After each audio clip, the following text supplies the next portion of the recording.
Welcome to Daily Overdose.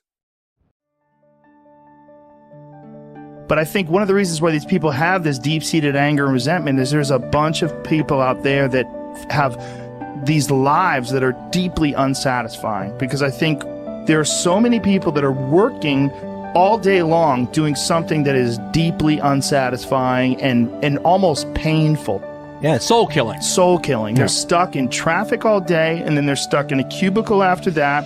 They relish the time to take a shit in the bathroom and look at their phone. I mean, they literally do that. That's a highlight of someone's day. They get in traffic on the way home. They get home after that, they're watching television, and they're You ever notice that some people seem to want to hang on to stuff that is bothering them? They're forever talking about it. They don't want to let it go.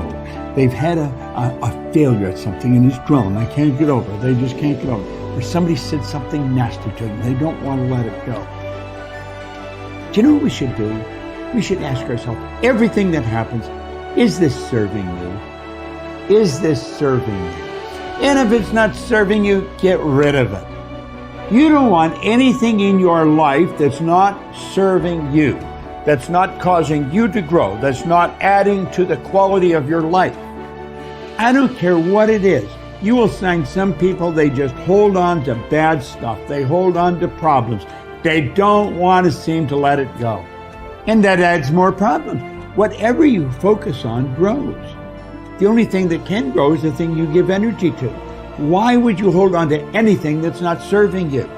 How bad does it have to get? I mean, to what denominator, to what lowest level do you have to reach before people really make up their mind to change? My message is, why wait? I mean, when you're feeling so altered emotionally, you feel so bad, that's the moment you could actually see yourself for the first time, because you're not answering your cell phone, you're not responding to all your texts, you're not watching TV, you're not going out to dinners, you're not calling people back.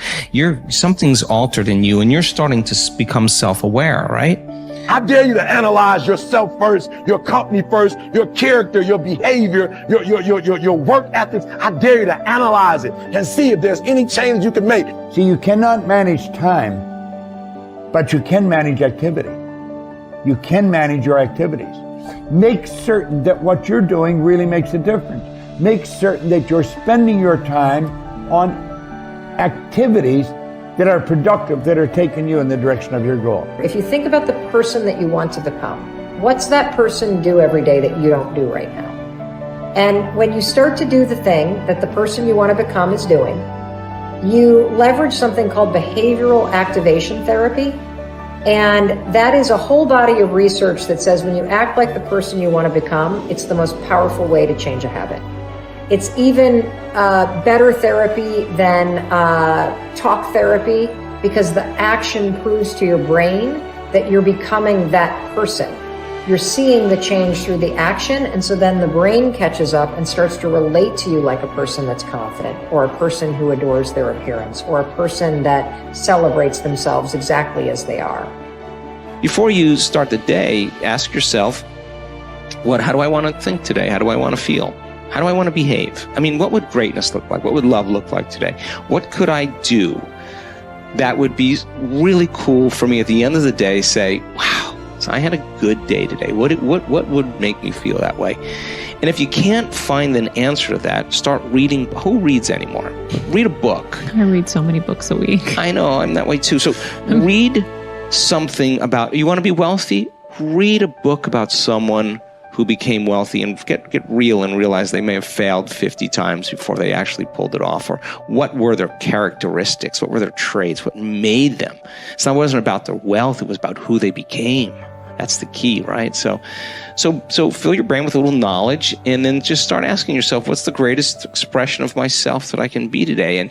And rehearse it. Rehearse how you're going to be. And then if it leads to a different choice, that's the unknown. Mm-hmm. And just know that it's not going to be predictable. It's going to be a little uncomfortable.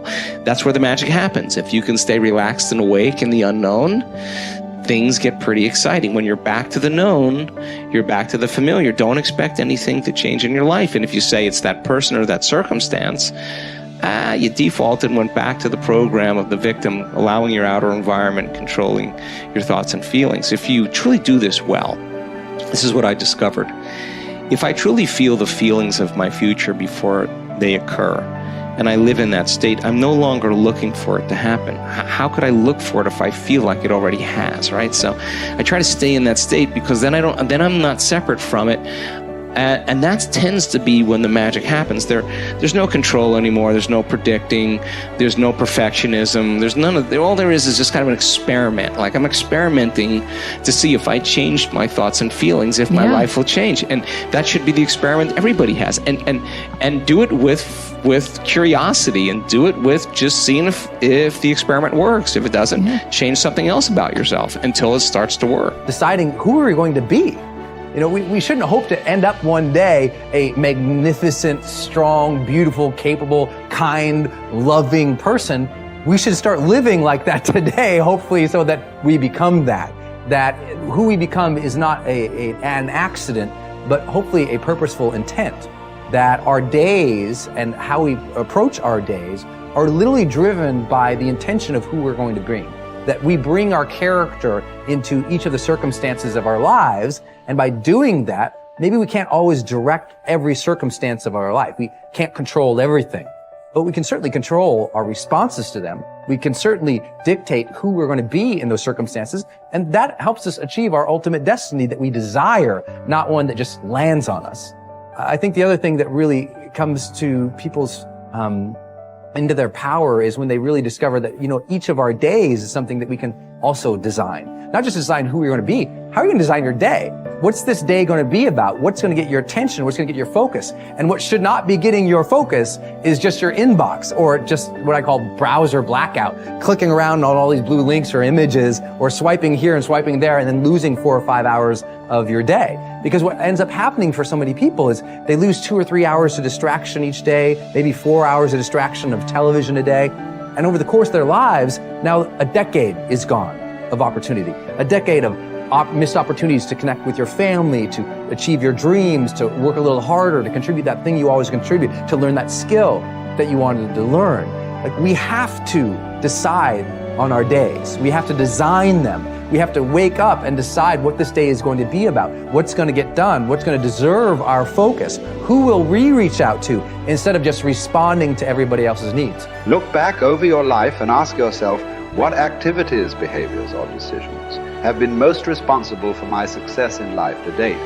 You will probably find that less than 5% of the things that you have said or done have accounted for most of the success you have enjoyed. You may find that it was your unique ability to solve a particular kind of problem or to take advantage of a particular type of opportunity.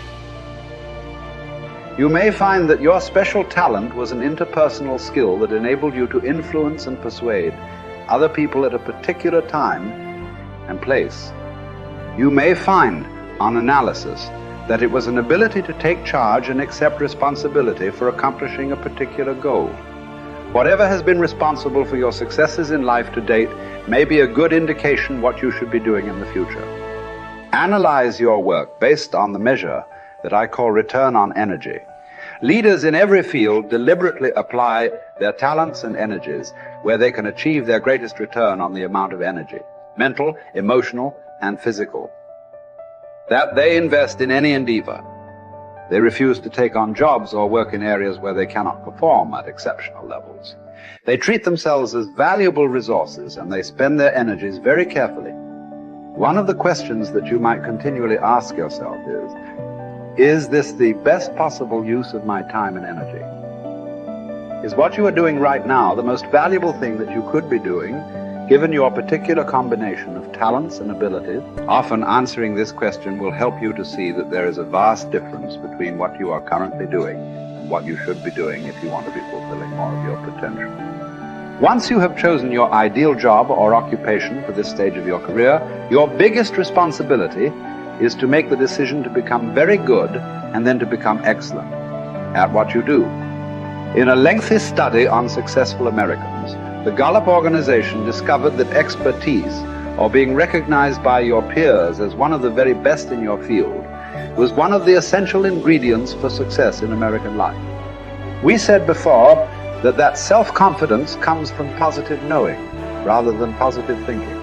It is only when you know that you are outstanding in your chosen field that you really feel terrific about yourself, and that you enjoy high levels of self-confidence. Men and women who are good at what they do and who know that they are good at what they do are very different from those who are only average. They walk and talk and dress and behave differently. They have an attitude of assurance and certainty about themselves that causes them to stand out in any group. They have a deep down sense of self-worth and self-confidence that is evident to everyone around them. The quality of a person's life is in direct proportion to their commitment to excellence, no matter what their chosen field.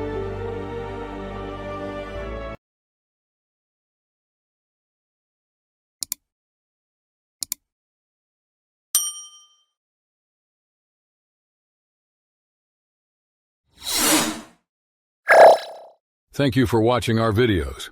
Please like and subscribe to our channel so you won't miss another video.